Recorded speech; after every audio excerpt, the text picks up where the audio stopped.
여러분, 이 우울증이라고 하는 걸 영어로 하이퍼칸드리아라고 표현을 하고 있습니다. 이 우울증은 우리들이 어떻게 생각하냐라고 하면 이 감정의 감기라고 생각을 하고 있으나, 감기가 심하면 우리가 생명을 잃을 수도 있다는 사실을 우리는 잘 알고 있습니다. 마찬가지로 우울증도 심하면 절망에 빠져서 우리의 생명을 잃어버릴 수가 있다는 것입니다. 오늘 성전에 모인 여러분 모두도 정도의 차이가 있고 시간만 달랐지 모두가 다 우울증에 의해서 한 번은 다 절망에 빠져 있을 때가 있었을 것이라고 생각을 합니다. 우리 주변에는 매일 눈만 뜨면 대형 금융사건, 대형 사기사건과 폭행과 이웃 자식들을 죽이는 살인사건과 자기 기분이 나쁘다고 지나가는 사람을 죽이는 묻지마 살인사건이 난무한 시대에 우리가 살고 있습니다. 그렇다면 우리 현대인들이 이렇게 복잡한 세상에서, 우울할 수밖에 없는 절망적인 세상에서 어떻게 적응하며 살아갈 수가 있습니까? 저는 오늘 제 설교가 여러분 모두가 우울증에 의해서 절망하지 않게 하고 긍정적 자세를 갖게 하는 생동적 설교가 되기를 간절히 기도하는 마음으로 오늘 여러분에게 이 말씀을 드립니다. 우리 주님께서 마태복음 11장 28절로 29절을 통하여 이렇게 말씀했습니다. 우리 모두가 잘 아는 말씀이니까 한번 읽어보십시다. 수고하고 무거운 짐진 자들아 다 내게로 오라. 내가 너희를 쉬게 하리라. 나는 마음이 온유하고 겸손하니 나의 멍에를 메고 내게 배우라. 그리하면 너희 마음이 쉼을 얻으리니. 아멘. 여러분은 이 구약의 아합 왕이 이웃 농부인 나봇의 포도원을 소유하지 못해서 안달하다 시리에 빠졌던 것을 기억하시고 계실 것입니다. 이 아합 왕은 시리 때문에 독을 품고 집에 와서 침대에 누워버리고 먹기를 거부했습니다. 그러나 이 세상에는 항상 룰루랄라 휘바람을 불며 콧노래를 부르는 기쁨의 절정에 있는 사람은 그리 많지 않습니다. 이 실의라고 하는 것은 어쩌면 실망의 결과일 수도 있는데 이것이 정상적인 삶이라고 하는 것을 우리는 알아야 된다라고 하는 것입니다. 둘째로 이 낙담, discourage 단계가 있습니다. 낙담은 시리적 단계보다는 조금은 더 독하고 길게 계속이 됩니다. 그리고 이것은 우리를 완악하게 만들고 잠정적으로 절망 속에 빠지게 합니다. 네 번째로 자포자기 디스페어 단계입니다. 위대한 설교가 찰스 스펄전도 자포자기라는 어두운 무드와 매일 싸움을 했다라고 고백을 하고 있습니다. 그래서 이분은 자포자기의 성 밑에는 사자굴이 있다라고 이렇게 표현을 했습니다. 자포자기는 이렇게 무섭다는 것입니다. 자포자기하는 사람은 부정적 생각에 휩싸여 목적을 상실하고 죽음을 생각하게 되다가 결국 자기 스스로가 목숨을 끊게 된다고 합니다. 여러분은 구약에 등장하는 엘리야 선지자를 기억하시죠? 엘리야는 아합 왕과의 싸움에서 크게 승리했는데 아합 왕의 아내 이사벨이 너를 꼭 죽이고 말겠다고 협박한 것에 겁을 먹고 광야로 도망을 했습니다. 그리고 로뎀 나무 아래 앉아서 하나님께 나는 나의 조상보다 낫지 못합니다. 제 목숨을 여기서 거두어 가시옵소서라고 자포자기적인 기도를 하는 것을 우린 잘 알고 있습니다. 사랑하는 여러분, 여러분들은 예수 그리스도께서도 겟세마네 동산에서 자포자기할 수 있는 고통의 순간까지 떨어졌던 것을 기억을 하실 것입니다. 우리 다 같이 마태복음 26장 37절로 38절을 한번 읽어보겠습니다. 베드로와 세베대의 두 아들을 데리고 가실새 고민하고 슬퍼하사 이에 말씀하시되 내 마음이 매우 고민하여 죽게 되었으니 너희는 여기 머물러 나와 함께 깨어있으라 하시고. 아멘. 그러나 예수님께서는 십자가를 져야 하는 절망 앞에서 자포자기하지 않으셨다고 하는 것입니다. 우리 주님께서는 오히려 십자가를 지시는 것으로 자포자기를 극복하시고 승리하셨습니다. 따라서 우리도 주님 닮아 우리의 인생 속에서 자포자기가 올 때 이를 극복하고 주님의 능력으로 승리하시는 여러분 되시기를 주님의 이름으로 축원합니다. 둘째로 사람들을 절망하게 하는 요인이 이 우울증이 무엇인가를 한번 살펴보겠습니다. 어떤 그리스도인들은 대단히 낙천적이어서 우울한 사람을 보면은 하나님께 회개하고 그 우울증으로부터 해방되시오라고 아주 쉽게 간단하게 말하는 사람들이 많이 있습니다. 그러나 우리의 문제는 그렇게 간단하지만은 않습니다. 여러분이 매사에 적극적이고 열정적인 사람이라면 여러분을 절망하게 하는 우울증을 해결하기 위해서 자신과의 부단한 싸움을 해야 된다라고 하는 것을 우린 잘 알고 있습니다. 반대로 우울증에 깊이 빠지게 되는 경우가 있습니다. 그러면 절망의 원인인 우울증에 대해서 생각을 한번 해보겠습니다. 우울증의 첫 번째 원인은 생화학적인 문제일 수도 있다라고 하는 것입니다.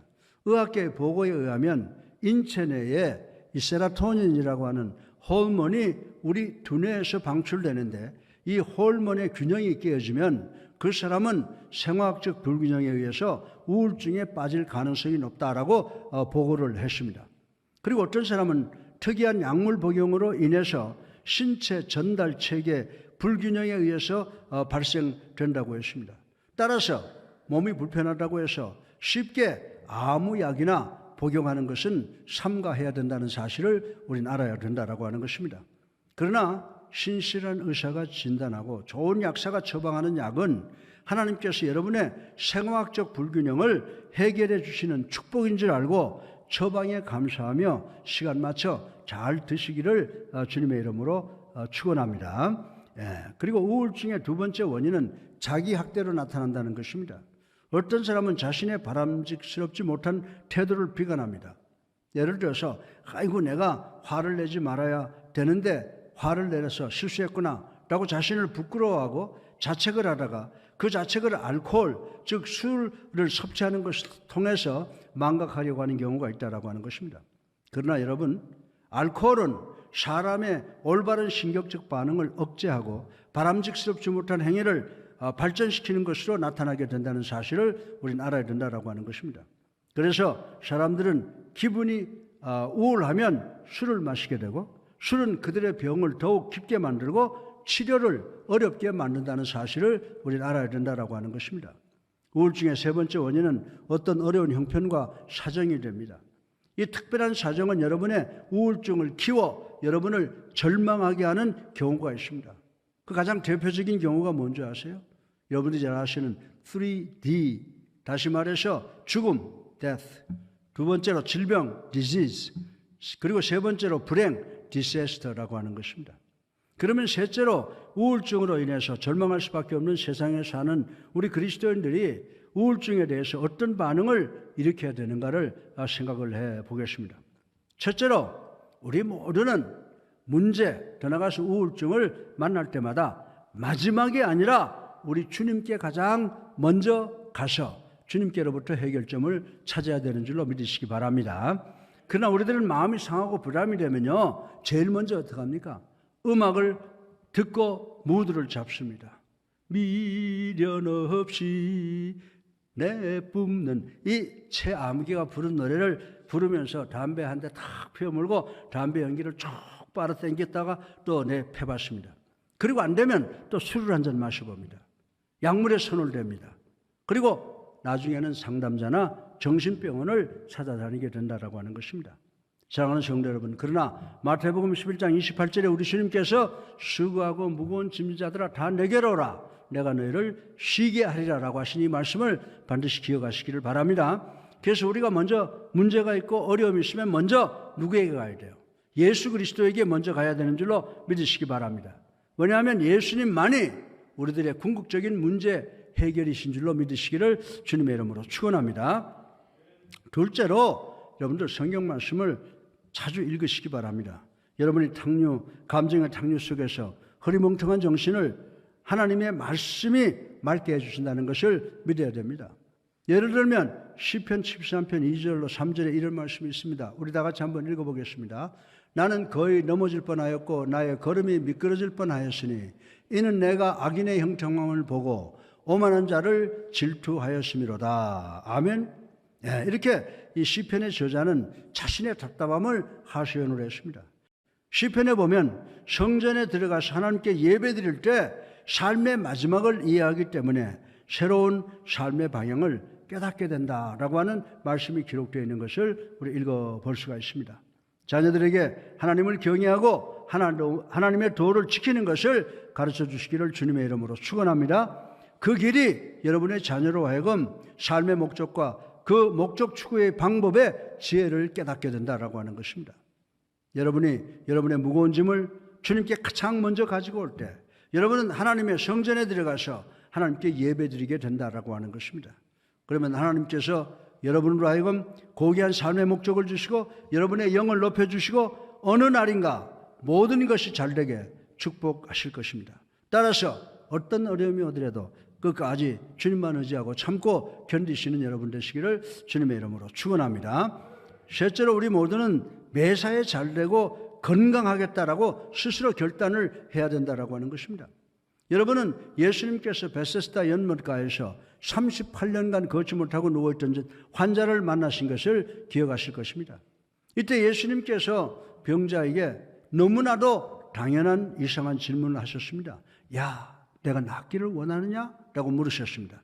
그러나 사실 이 질문은요, 절대로 이상한 질문이 아닙니다.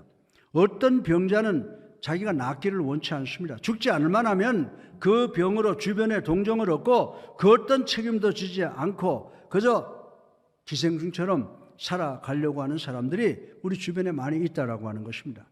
사랑하는 성도 여러분, 여러분은 잘 되기를 원하십니까? 여러분이 낫기를 원하십니까? 예. 로런스 레일러라고 하는 유명한 심리학자는 우울증으로 오는 절망감 때문에 고생을 했다고 합니다. 그러던 중 자신의 모든 생각을 행동으로 옮길 결단을 했더니 우울로 인한 모든 절망감이 사라졌다라고 했습니다. 그리고 글을 썼는데 그녀는 우울증 상태에서 장장 2년 동안이나 절망 속에서 살았다고 했습니다. 그러나 지금은 전과 달리 행복한 사람이 되었다고 하면서 어떻게 하면 행복한 사람이 될까요? 라고 하는 저서를 냈습니다. 사랑하는 성도 여러분, 성경을 보면 행복은 선택이라고 가르치고 있음을 깨달아야 합니다. 행복은 완전한 형편과 완전한 여건의 결과와 완전한 상황의 결과, 완전한 건강의 결과, 그리고 완전한 사람과의 관계의 결과로 만들어지는 것이 아니라고 하는 것입니다. 빌립보서 4장 4절에 보면요, 사도 바울이 그 무서운 빌립보 감옥에 갇혀서 언제 사형당할지 모르는 상황에서 주 안에서 항상 기뻐하라, 내가 다시 말하노니 기뻐하라 라고 권면하고 있습니다. 여러분이 주변의 모든 것이 잘 될 때만이 행복하다고 생각한다면 여러분은 엄청나게 잘못된 것을 여러분의 창고에 산더미처럼 쌓아두고 있는 것이라고 말씀을 드릴 수가 있습니다. 왜냐하면 여러분의 삶은 절대로 100% 완벽하지 못하기 때문입니다. 우리는 우리의 삶 속에 엄청난 문제 가운데서도 기쁨을 선택해야 되는 줄로 믿으시기를 주님의 이름으로 축원합니다. 여러분, 매사가 잘 되기를, 그리고 질병에서 완쾌되기를 원하십니까? 예. 고생과 질병과 우울증과 절망에서 벗어나기를 원하십니까? 그렇다면 주 안에서 항상 기뻐하시는 것을 선택하시는 여러분 되시기를 주님의 이름으로 축원합니다. 예. 넷째로 우리는 우울증으로부터 오는 절망을 극복하기 위해서는 내 느낌과는 관계없이 가장 적절한 행동을 선택해야 함을 생각해 보겠습니다. 우리 사회는 우리들의 느낌, 즉 feeling, 이 우리의 행위를 독재하고 있다고 주장을 하고 있습니다. 우리는 누구에게 어떡하지? 라고 물으면 마음대로 해, 생각하는 대로 행동해, 본능적으로 해 라고 하는 말을 자주 듣게 됩니다. 사실 우리는 우리의 느낌과 반대되는 행동을 하면 위선자라고 생각을 합니다만, 위선이라고 하는 것은 내가 느끼는 것과 반대로 행동하는 것이 아니라 내가 믿는 것과 반대로 하는 것이 위선이라고 하는 것을 우리는 알아야 된다라고 하는 것입니다. 우리는 성경을 통하여 우리의 느낌이 우리의 행동을 독재하게 하지 말라는 충고를 자주 듣습니다. 간단한 욕구를 가지고 내 영혼과 전쟁하지 말라고 성경은 우리에게 권면하고 있습니다. 예수님께서 마태복음 6장 17절로 18절을 통하여 제자들에게 이렇게 말씀했습니다. 우리 다 같이 한번 읽어보겠습니다. 너는 금식할 때에 머리에 기름을 바르고 얼굴을 씻으라. 이는 금식하는 자로 사람에게 보이지 않고 오직 은밀한 중에 계신 내 아버지께 보이게 하려 함이니 은밀한 중에 보시는 내 아버지께서 갚으시리라. 아멘. 예. 사랑하는 성도 여러분, 우리 주변에 그리스도인인 위선자가 참 많이 있습니다. 이런 사람은 자신의 느낌과 다르게 행동을 하는데 이런 사람은 믿지 않는 자와 조금도 다름이 없는 사람이라고 말씀을 드릴 수가 있습니다. 그러나 여러분은 여러분의 본능을 거부하고 믿음으로 예수 그리스도께 순종하시는 여러분 되시기를 주님의 이름으로 축원합니다. 왜냐하면 예수 그리스도께서 여러분의 삶의 주인이시지 여러분 자신이나 여러분의 감정이 여러분의 주인이 아니라는 것을 아셔야 되기 때문인 줄로 믿으시기 바랍니다. 사실 우리가 우리의 느낌에 따라서 행동하기가 믿음에 따라서 행동하기보다 훨씬 더 어렵다고 하는 것입니다. 예를 들어 보겠습니다. 저는 목사지만 여러분처럼 저도 때로는 교회에 결석하고 싶을 때가 많이 있습니다. 특별히 어느 봄날이나 가을 날씨에 날씨가 기가 막히게 좋습니다. 그러면 오늘 아침은 기독교 CTS 방송에서 나오는 예배 실황 중계를 보고 낮에는 산행이나 테니스나 골프나 낚시를 갔으면 좋겠다라고 느낄 때가 있습니다. 그러나 결국 나는 교회로 옵니다. 왠지 아십니까? 나는 내 느낌과 반대되는 믿음에 의해서 결단하고 행동하려고 하기 때문입니다. 성경에 보면 내 느낌이 내 주인이 되게 하지 말라라고 하셨기 때문입니다. 어느 주일날 아침에 저는 웃기도 싫고 성도들과 악수도 하기도 싫고 즐거운 찬송도 부르기 싫은 느낌이 있을 때가 간혹 있습니다. 그러나 저는 웃기도 하고 악수도 하고 찬송도 부릅니다. 왠지 아십니까? 성경은 기뻐하라고 그랬잖아요. 서로 사랑하라고 그랬잖아요. 입을 크게 벌려 기쁘게 찬양하고 손뼉을 치라고 말씀했기 때문이라고 말씀을 드립니다. 어떤 때는요, 저는 설교하고 싶지 않다고 느낄 때가 아주 가끔 있습니다. 저는 가끔 여러분이 자리에 앉아서 강단에 서 있는 저를 멀뚱 보듯이 저도 여러분을 멀뚱 쳐다보고 싶을 때가 없지 않아 있다라고 하는 것입니다. 제가 강단에서 여러분을 보면요, 입을 크게 벌리고 하품을 하는데 나도 강단에서 가지고 여러분 쳐다보고 입을 벌리고 하품을 좀 했으면 좋겠다라고 그렇게 느낄 때가 있습니다. 그리고 또 무슨 생각? 여러분들 끝나고 나면은 전심 걱정하시죠? 예배 끝나고 나면 베들레헴 교사실에 국수가 별로 맛이 없으니까 횟집에 가서 맛있는 전심을 먹을까? 그리고 서로 쿡쿡 찌르고 메모지를 돌리는 것을 제가 이렇게 봅니다. 예. 그러나 저는 슬픔을 안고 설교를 합니다. 왠지 아십니까? 하나님의 말씀은 때를 얻든지 못 얻든지 말씀을 전하라고 하셨기 때문입니다. 그런데 그런 씁쓸한 느낌으로 설교했지만 설교가 끝나고 나면 설교하지 않고 어디인가 가서 다른 일을 하는 것보다 훨씬 더 기분이 좋고 기쁜 것을 느낄 수가 있기 때문입니다. 사랑하는 성도 여러분, 여러분의 느낌이 어떠하든지 간에 믿음에 의해서 적절한 결단과 행동을 하시는 여러분 되시기를 주님의 이름으로 축원합니다. 여러분의 기분이 도저히 쾌청하지 않습니까? 기분을 좋게 하시기 바랍니다. 왜냐하면 여러분이 여러분 자신의 주인이 아니라 우리 주님이 여러분의 주인이시기 때문인 줄로 믿으시기 바랍니다. 우리 주님께서 뭐라고 말씀했습니까? 내가 너희를 사랑한 것 같이 너희도 서로 사랑하라. 그러면 주변이 우리를 당신의 제자인 것으로 알 것이라고 말씀하셨는데 이 말씀을 명심하시는 우리 모두가 되기를 주님의 이름으로 축원합니다. 다섯 번째로 마지막으로 우울증으로부터 오는 우리의 실망을 극복하기 위해서는 우리의 삶의 관심을 초점을 나 자신에게 두었던 것을 이웃에게로 돌려야 됨을 생각을 해보겠습니다. 어느 나이 많은 성자가 길을 가다가 두 사람과 동행을 하게 되었습니다. 헤어지게 되자 성자가 동행한 두 사람에게 이렇게 말을 했습니다. 덕분에 외롭지 않게 평안하게 잘 왔소. 보답으로 두 분의 소원을 들어드리이다. 다만 먼저 말하는 사람의 소원을 들어주되 다음 사람에게는 두 배로 소원을 들어드리겠소 라고 했습니다. 그러자 두 사람은 서로 입을 깍 다물고 서로 아무 말도 하지 않았습니다. 근데 조금 기다려 보니까 두 사람이 다 이런 생각을 했던 것 같아요. 내가 먼저 말하면 저 친구가 두 배나 되는 소원을 이루겠지? 그러니 절대로 내가 먼저 말할 수가 없어 라고 생각을 해서 서로 상대가 먼저 말하기를 기다리며 입을 꽉 다물고 눈치만 보다가 시간이 상당히 흘렀습니다. 그 중에 욕심이 더 많은 친구가 혈기를 부리면서 야, 너 빨리 말 안 해? 먼저 말하지 않으면 죽여버릴 거야 라고 욱박 지르다 못해 구타를 해서 한쪽 눈을 멀게 해버렸습니다. 분위기는 금세 험악해졌고 그러다 힘에 붙여 상대방에게 먼저 죽도록 얻어맞고 한쪽 눈에 시력을 상실한 사람이 할 수 없이 입을 열어 이렇게 말했습니다. 나의 먼 눈, 한쪽 눈을 뽑아주세요 라고 했다고 하는 것입니다. 어떻게 됐을 것 같아요? 결국 처음 말한 사람은 자신의 한쪽 눈이 뽑히게 되고 두 번째 사람은 어떻게 됐어요? 두 쪽 눈을 다 뽑히고 말았다고 하는 좀 지나친 예화입니다. 사랑하는 성도 여러분, 만일 두 친구가 자신의 유익이 아니라 상대방의 유익을 먼저 생각하고 서로 협력했다면 어땠을까요? 아마 최고의 소원을 이루는 더 없이 좋은 기회가 되었을 것이다 라고 생각할 수가 있는 것입니다. 사도 바울 선생은 빌립보서 2장 3절로 4절에 이렇게 말했습니다. 우리 다 같이 한번 읽어보겠습니다. 아무 일에든지 다툼이나 허용으로 하지 말고 오직 겸손한 마음으로 각각 자기보다 남을 낮게 여기고 각각 자기 일을 돌보음대로 또한 각각 다른 사람들의 일을 돌아보아 나의 기쁨을 충만하게 하라. 아멘. 네.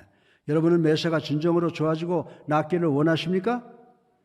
그러면 여러분 자신에 대한 생각과 여러분의 불행에 앉아서 이를 갈지 마시고 여러분의 관심과 여러분의 사랑과 여러분의 도움을 필요로 하는 이웃을 찾아 도와주시는 여러분 되시기를 주님의 이름으로 축원합니다. 아무도 내 옆에 오기를 원치 않는다. 난 남을 도울 만한 재능이 없다. 내가 할 수 있는 것은 아무것도 없다라고 낙심하고 좌절하고 불평하지 마시기를 바랍니다.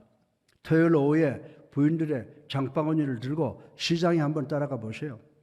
토요일 오후에 교회 나와서 강대상의 먼지를 한번 닦아 보세요.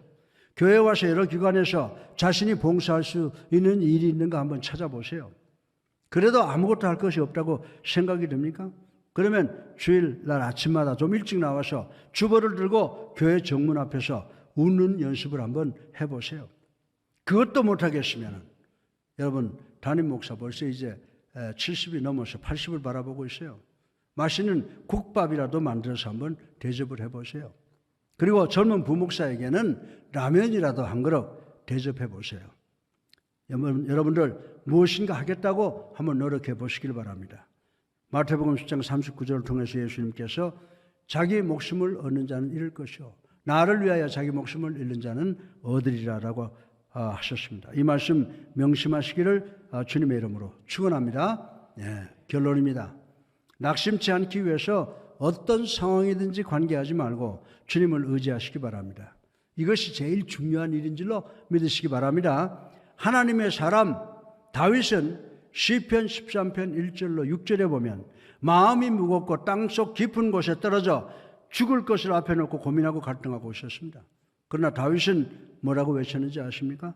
나는 계속해서 하나님을 찬송하겠다. 나는 계속해서 하나님을 믿겠다. 나는 계속해서 하나님을 의지하겠다고 노래했다고 하는 것입니다. 사랑하는 성도 여러분, 여러분의 삶 속의 사정과 형편이 여러분의 기분을 땅바닥으로 끌어내릴 때가 있을 것입니다. 그러나 이때 신속하고 쉬운 해결 방법이 있습니다. 여러분은 이럴 때일수록 여러분의 마음과 믿음을 하나님께 두시는 여러분 되시기를 주님의 이름으로 축원합니다. 그러면 여러분은 장기적으로 예수님의 그 무거운 십자가는 세상 짐보다 훨씬 쉽다는 것을 깨닫게 될 것입니다. 예수님의 그 무거운 짐은 세상 짐보다 훨씬 더 쉽다고 하는 것, 가볍다는 것을 느끼시게 될 것입니다. 여러분이 여러분의 삶을 이해할 수 없을 때, 여러분이 예수 그리스도의 십자가의 계획을 볼 수 없을 때, 여러분이 예수 그리스도의 손을 잡을 수 없을 때 예수 그리스도의 사랑의 마음을 믿으시고 의지하시기를 주님의 이름으로 축원합니다. 여러분이 시리하고 낙담하고 비관하고 자포자기함으로 여러분의 기분이 절망의 진창으로 떨어질 때 주님의 권능의 손이 여러분의 손을 붙잡아 일으키셔서 절망에서 승리로 인도하실 것을 믿으셔서 주님의 손을 꼭 잡음으로 우리 하나님께서 주시는 기쁨과 평강과 소망을 소유하시는 우리 예수님께 성도님들 되시기를 주님의 이름으로 축원합니다.